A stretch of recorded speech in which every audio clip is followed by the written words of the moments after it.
Hi hello అందరికీ ఈరోజు జాంకాయ జ్యూస్ ఎలా చేయాలో చూద్దామండి.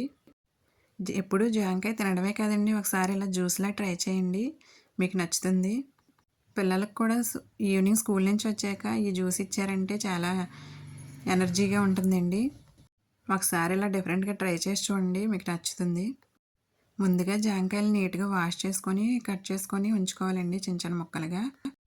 మేమైతే 4 జాంకాయలు తీసుకున్నామండి. అవి కట్ చేసుకొని మిక్సీ జార్లో వేసుకొని 5 స్పూన్స్ పంచదార, 1 టీ స్పూన్ సాల్ట్ వేసుకొని మిల్క్ వేసుకొని కూల్ మిల్క్ వేసుకొని మెత్తగా గ్రైండ్ చేసుకొని తర్వాత కూలింగ్ వాటర్ ఐస్ క్యూబ్స్ వేసుకొని మిక్సీ బాగా లిక్విడ్లా చేసుకోవాలి. ఉప్పు కారం కలిపి డెకరేట్ చేసుకున్న గ్లాస్లోకి జ్యూస్ తీసుకొని సిప్ చేసినట్లయితే చాలా బాగుంటుందండి. ఒకసారి ట్రై చేసి చూడండి, ఒక జాంకాయతో ట్రై చేసి చూడండి.